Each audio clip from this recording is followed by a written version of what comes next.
Hello and welcome to another episode of Creating Powerful Impact. I'm your host, Shay, founder of Grace and Ease Productions. And today's guest is somebody that I've actually worked with on a few events. She's been one of my sales team members supporting our clients on the back end of sales. But Abigail is she's just like a client getting strategist, which is what I love about her. She's also the co-founder with Savvy Sales Strategies, a marketing and sales agency that helps business owners create a clear path to clients. Who doesn't like a clear path to clients? Now, she's spent over 40 years in marketing and business development, continually honing in her skills. She started back in New York City in advertising, working on Fortune 100 clients. And what she found is that client getting requires just a strategic and an integrated approach that few marketers really understand. So today, Abigail and Tammy help their clients focus on just simple shifts and marketing activities to bring in more leads and drive more prospects into sales conversations. So please help me welcome Abigail to the Creating Powerful Impact stage. What's up, Abigail? Hey there, Shay. Thanks. I'm excited to have you with us today because I know people talk about like, oh, sales and marketing, and like, this is the newest strategy to get clients right now, and do this tactic and do this strategy. I would love for you to maybe just kind of start us out with what really is the difference between marketing and sales for the first piece. Thank you for asking that question. It's a great one. So I describe marketing as a decision-making tool. The goal of marketing is one-way communication designed to drive the lead into a prospect and the prospect to your sales table. So it's all about their decision-making, which is why it's like brushing teeth. You have to do it every day because you never know where that prospect is in their decision-making, in their decision-making continuum. Sales, on the other hand, is a two-way communication, and it's designed to get to that firm yes, no, or maybe in today's world. So they are two sides of the same coin, but have two very distinct responsibilities to the business building process. Okay. So what would you say are some marketing strategies to support people that are listening right now as part of our audience? Like what's working right now? That's always the magic ball question, right? It's a matter of where we are definitely in a shifted marketing environment, pre-COVID, COVID, post-COVID. What's happening now with those 15 million people that left corporate America, many of whom started coaching and consulting and small businesses of their own, is that there is a lot of noise out there. And the tactics that are working best always start with a firm foundation. What is often missing, there's a lot of amazing skill set experts out there. They know how to teach you how to do SEO, or teach you how to do Facebook ads, or teach you how to do organic marketing. But that 30,000 foot view is missing.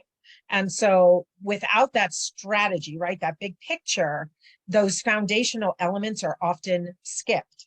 And the problem is that while you can skip them when you're in your warm market, maybe you just left corporate or are just starting your business, you are eventually have to go back. That's where all those brand strategy questions get asked, right? Who are you? What do you do? Why do you do it? What's your story? Who do you do it for? Why do you need it? Why is this the offer you want to offer now, right? All of those questions. And so the tactics that seem to be working best, in our opinion, email continues. Email, I think, has an 8+% return, depending upon who you ask. So email does work. Cold email, warm email, nurture sequences, follow-up sequences, all of the different types of email, right? Outreach works. A lot of people don't like it. They feel like they're being intrusive, but those people traditionally also have a problem with selling. So there's, you can reach out and start conversations. Posting, I would tell you have to be very strategic in your message.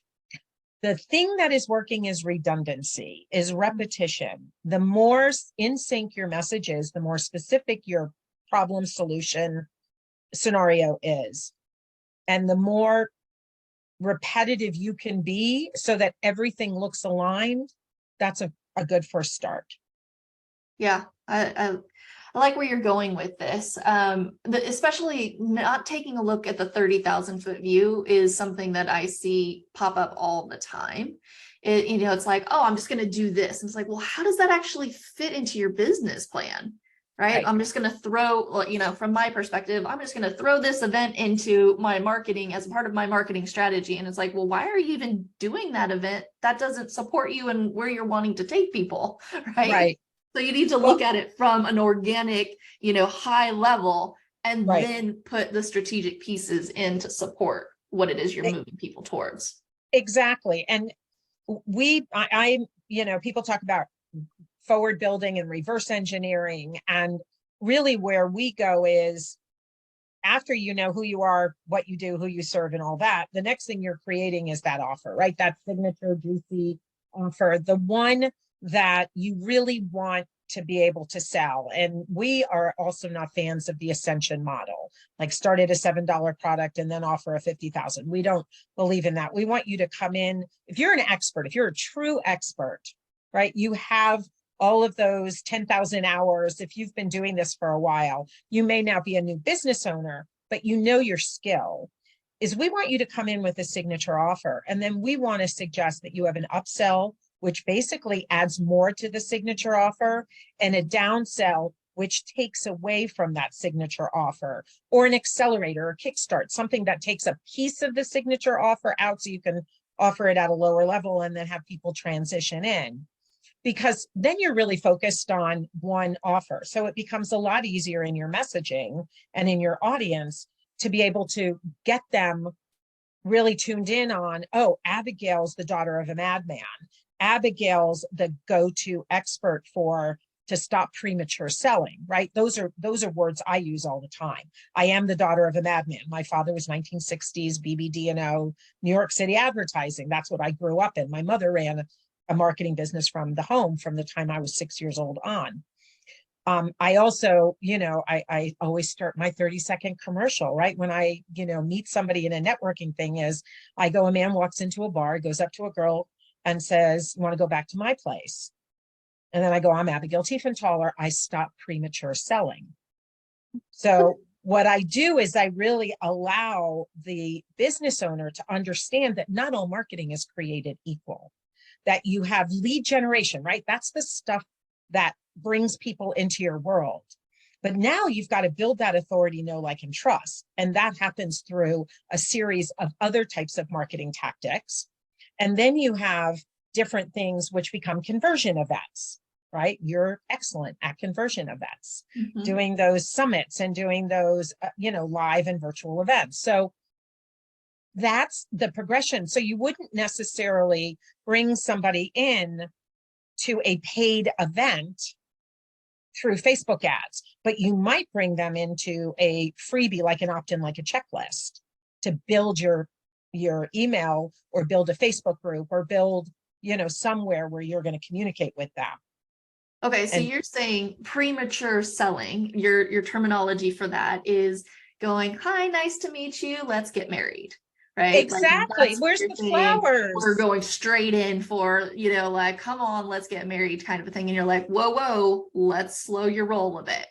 Yeah. I need chocolate. I need flowers. I need, I need to be romanced a little. And it's a great analogy because it really is what's happening out there. People want to know you care about them. They want to know that they're seen. They want to know that, it's not, hey, you, but hi, Shay. They want that personal touch. And so many marketers, unfortunately, are, espousing this, just template it, just digital it. You don't have to this, that, or whatever. That just standing out by being available. I mean, I find it so curious that there's no phone numbers anywhere anymore. There's no, even emails. It's crazy to me being a salesperson that I don't ever want to sell anybody anything. I want people to come to the decision that the offer that I'm talking about, if they ask me about it, is maybe right for that, right? Let's talk about how it might be the right next step. Yeah. If we could just go right back to who's got their phone number anywhere. Oh my gosh. So me, event producer, I'm constantly looking at bringing in speakers and sponsors and like giving opportunities to have an expert come on one of my stages. And I kid you not, there's so many times that I go to somebody's website and I'm trying to reach out to them and there's no way for me to get a hold of them. Yeah, Absolutely. I'm like, I have money to give you. Yeah. I can't reach you and I need you ASAP because it's on a time sensitive thing. And if I'm sending it to your info it's going to go into some thing that nobody's going to see, exactly. And it's like, okay, you've just missed out on that opportunity. So when I started my entrepreneurial journey 25, almost 26 years ago, and I started a promotional products business, I grew it to 7 figures in less than 2 years. I grew it because I answered the phone, because I returned phone calls. Now, things were very different 25 years ago, but the same principles apply. Just like the same foundational questions that AT&T asks or Mrs. Smith Pies asks, before they move forward with a campaign, those are the same questions small business owners have to ask.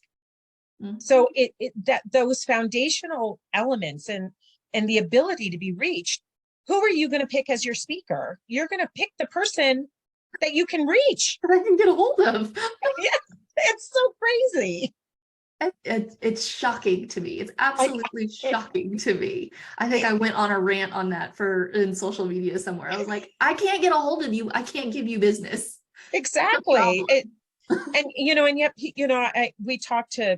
I've talked to thousands of coaches over the years between selling for other coaches and having our own business. And it always amazes me when they want to stay hidden because they think they're going to be bothered. Yeah. And I'm like, well, yeah, maybe you want some privacy, but you're going to lose business as well. Like, you have to be okay with that. And if you're okay with that, that's fine. Yeah. But then don't go complaining that you have no business. Right. So, well, and what I'm seeing is, people are like, oh, I want to be evergreen. I just want like a turnkey thing that I can just turn on and automatically have clients coming in the door, but they don't even have like 20 clients now. It's like, okay, well, maybe eventually that's a stage 5 type of business tactic to be utilizing, not when you're, starting out or you have, a multiple 6-figure business. You shouldn't really be evergreen because you don't need a gazillion clients, especially if you have a high ticket offer. Exactly. And here's the thing. Today, people value access. Well, I mean, I think they've always valued access more than they value content. Yes.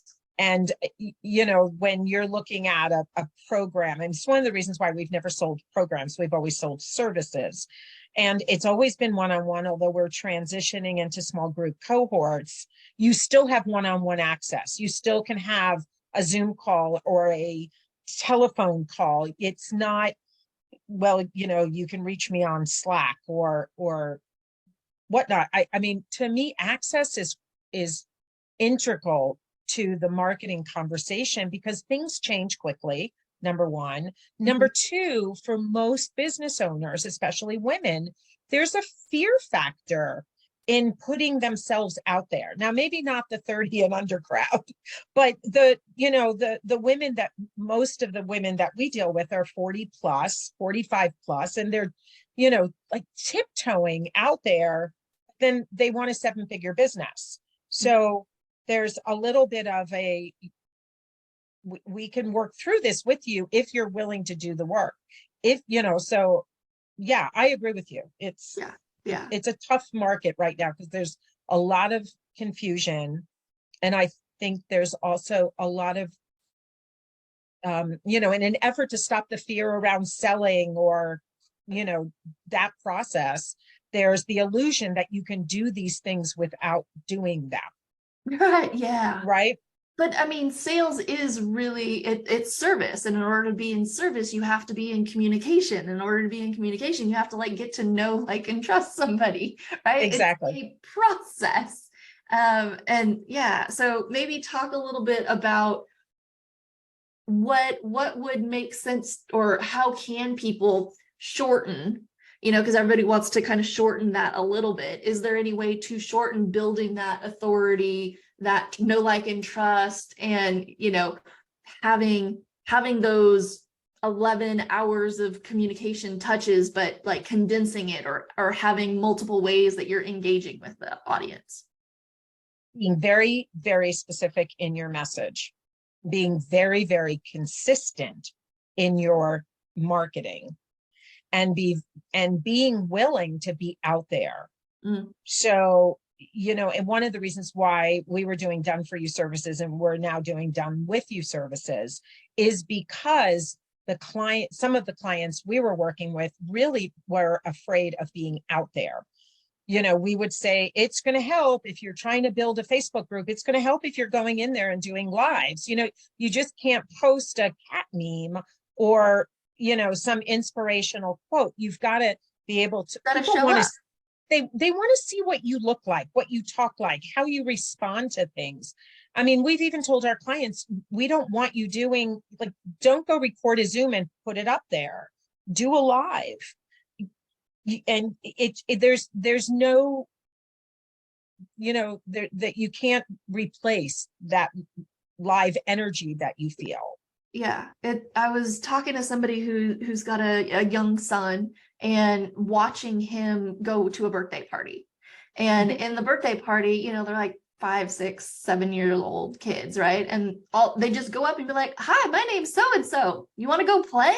Exactly. And they're just like, they're just all in. It's like, are you somebody that wants to go play ping pong? Okay, no. Are you somebody that wants to go play ping pong? Right? So, but they're energetic about it, and everybody's here for a reason, right? They're at the party to play, and everybody knows that going in, versus, going to a bar, why is everybody there? Probably to have beverages and hang out. Right.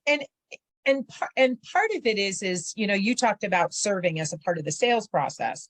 And I always say, to me, it's all about problem solving. I mean, I'm a strategist by profession, by academic certifications, and, by expertise, but it really is about having two people come into a conversation without any expectation, right? You have to have that little bit of curiosity to it, and helping figure out if you can be the person to help them solve that problem.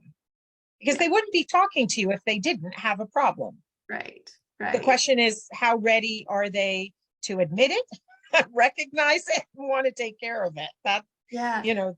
So if we go into sales real quick, right? Everybody has a lot of the similar sales objections, where they're like, "Oh, I don't have the time or the money," or what have you. Are you seeing a lot more people right now going, "Oh, but I'm in a bunch of other programs right now"? We've talked to a number of people recently, and some are committed. Yeah, they're either in programs, or, they've been battling, trying to figure it out on their own, and they're not in programs now because they're not buying any more programs because none of them worked.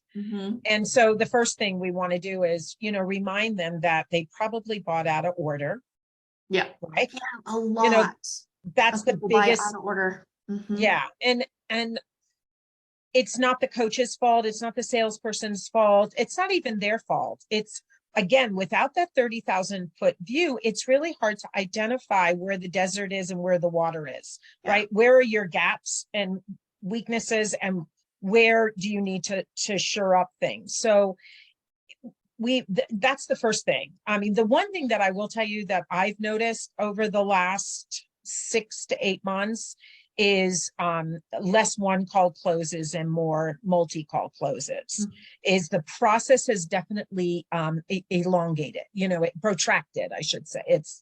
It's longer than it used to be. Yeah, I would agree with you. So as we start to wrap up, I do want you to talk a little bit about collaboration. What is your perspective on collaboration? What does it mean to you? And what are you doing with collaboration right now? Yeah, it's really exciting. So this year, Tammy and I were looking at configuring our business a little bit. Again, going from one-on-one, going to small group cohorts, from done for you to done with you. And, we've made all of the mistakes that everybody else who's successful in business has made, right? Because you step in a hole and then you go, okay, I got out of that one. Now let me go step in another. And so we were talking about wanting to do, some things with some other business owners. And we just met these two amazing women, two different companies. And so we said, we want to do a collaboration. Like, let's do a true collaboration. So the definition of a true collaboration is two people coming together to create one thing.